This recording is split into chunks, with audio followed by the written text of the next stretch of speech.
I want to talk about a couple of things that Harris has proposed economically. I love that she took a lot of grief for going after price gouging and price fixing. She went after the price gouging and she suggested price fixing because that actually I thought was politically quite terrific. What you're hearing is, oh, how could anybody suggest price fixing? It's such a, oh my God, it's well, it's a thing that we already do. So when you talk about economic naivete or whatever, actually, I'll give you an example, a big one. The Fed. What does the Fed do with interest rates? Fixes them, okay? That is the federal government involved in price fixing. Nobody gives them the side eye. You find it in any number of businesses, and you find it with utilities. There is a limit. That is why the utilities have to petition the state of California for rate increases. Why? Because those prices are fixed. So this idea somehow that, oh my God, this is socialist communism, BS, man. That is just a talking point. I'll speak to even more specifics than that because she's right about the collusive nature of some of these industries. Plus, I like politically the idea that corporate M&A, which is out of control, that has limited the ability of businesses to compete. It has limited the ability of consumers to get good deals. I love that that's become something that she's called out. Now, again, the right is always going to tell you what's she doing. She's trying to limit free enterprise. No, she's going after big corporations. And breaking news, big corporations aren't popular. So from a political standpoint, and as I've just mentioned, from a practical standpoint, I think her positions hold water. And the other last thing I will say before you say it is, what positions? She hasn't taken any specific positions. Exactly. And I love that. Because all they're going to do is try to nail you on specific strategies. If you lay out positions that are a bunch of X's and O's, no one reads it. The public doesn't care. And you end up with the punditry verse going after you on some X or O that they disagree with your economic positions. So, to review, I like what she's done. I'll speak to it in greater detail. I like that she's broad-stroked it because I think the audience she's playing to, the voter goes, yeah, I'm paying too much for fill in the blank.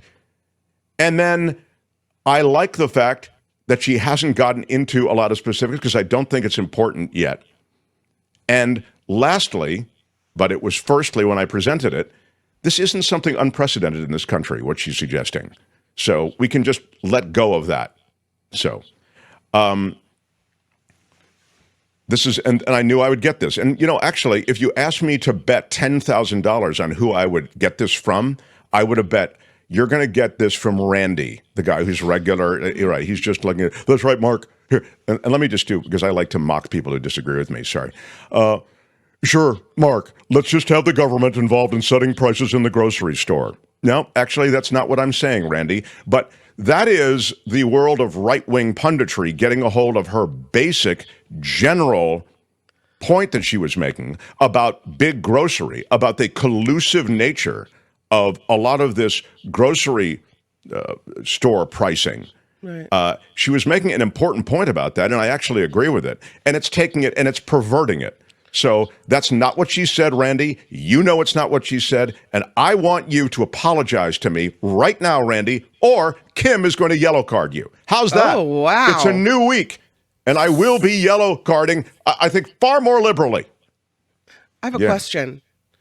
You've heard people say, oh, the economy under Biden-Harris is awful. Prices are costing, at the grocery store, it's so much more expensive, which is true. Then the other day, you have Trump come out and beside him are tables full of grocery store items. So what is it? Can the president affect prices at the grocery store or not? I mean, how do you fix it? You have the president calling up Kraft mayonnaise and saying, hey, you're too expensive. You got to lower your prices. Or does the president not have control over these things? What is it? Well, I love the idea of the president calling Kraft mayonnaise, first of all. I think that's a great, it would be a great moment. I mean, Listen, Chips Ahoy, there's your never been cookies are too anything like expensive. this. yeah, exactly. I mean, I don't know. I had your cookies and cream ice cream over the weekend, and it was too expensive. Right. And by the way, not enough cookies, too much cream. Does the government have to call every manufacturer, every single manufacturer in the store and say, listen, lower your prices, pal? This is, again, you have to go back to the cause of this. The cause of grocery prices, because you've asked about that. Yeah. The cause of grocery prices being so high started during the supply chain interruption. Mm-hmm. It was sort of enabled by COVID. And when I say enabled, I'm using the word specifically because it really was something that they took advantage of. It was enabled by COVID, again, justified a bit by the interruption in the supply chain. But what has happened? It's the rocket feather thing that they talk about in economics. The rocket of prices up and the feathering of them floating down. In other words, they go up a lot faster than they are heading down. And that's what's happened now. The prices haven't lowered. That's what we're talking about. So when you talk about lowering prices, you talk about competition. And we're not getting competition because it's a real thing. The mergers of Kroger's, and you know that, Kim, you know the names of these companies in big grocery, it really is a thing. So I'd suggest to you that what is the root cause of these prices being so high? In some measure, it is, if not a literal collusive agreement, it's that there are so few stores and so few businesses and business entities associated with the grocery world and that supply chain that they are able to, if not manipulate prices, they are able to maintain prices at much higher levels than probably supply and demand would necessitate. Once the price goes up, they're not putting it back down. They get used to that money, and then they want it. It does happen. By the way, I thought of you, Delwood Kelp. I know that's not your real name, but I do love that fake name. Host is all in from this point forward, even knocking the Washington Post slam on Kamala's hand. Thank you for mentioning that, Delwood, because I'll tell you what, that Washington Post slam on Kamala's plan, which is not really a plan, it was a broad stroke, as I mentioned before, was total BS. Yes, I'm against the Washington Post. Is that so effing awful? I mean, drag me out at sunrise for doing something that, was that not the typical lib thing to do, to go away against the Washington Post? I read the Washington Post economic breakdown. It was a hack breakdown by a hack economist on Kamala's plan. So yeah, I'm not all in for Kamala Harris. I told you I wasn't even a huge fan of Kamala Harris. Now, damn straight, I'm all. What do you? What's the alternative? Your guy?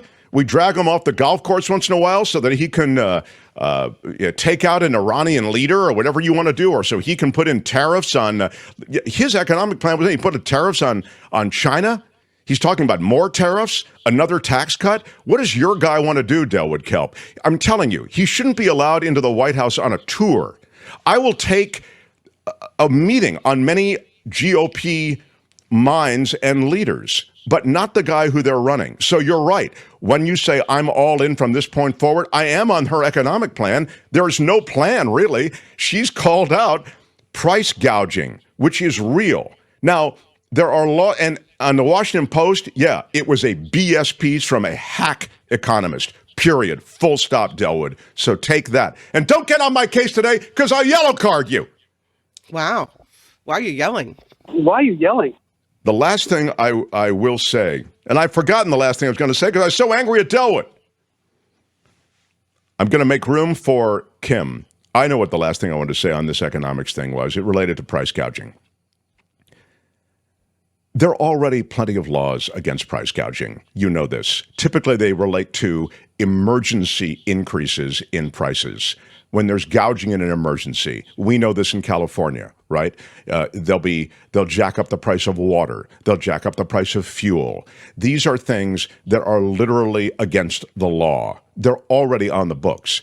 Now, what we're talking about with price gouging in other areas is really this is where it all washes together, and I'll be happy to address this later in the show. We're talking about price fixing, collusive agreements. These are things that jack up prices. It's not gouging per se, but it falls into that category. And I like the fact that she used the word gouging, because the average person, all of us go, yeah, I'm just pissed off about having to pay so much money for fill in the blank, cookies and cream ice cream, mayonnaise, whatever it is. So all I'm saying is there are laws on the books already for gouging, but the word gouging might actually be a decent word to use, because I think it resonates and lands with a lot of the American public who feel that, hey, I'm paying too much money for, everything in the stores. Hi, it's Mark, and I thought that was great. Hit the notification bell. You'll know whenever there's a new video being dropped, and please subscribe to our channel to help us save the universe.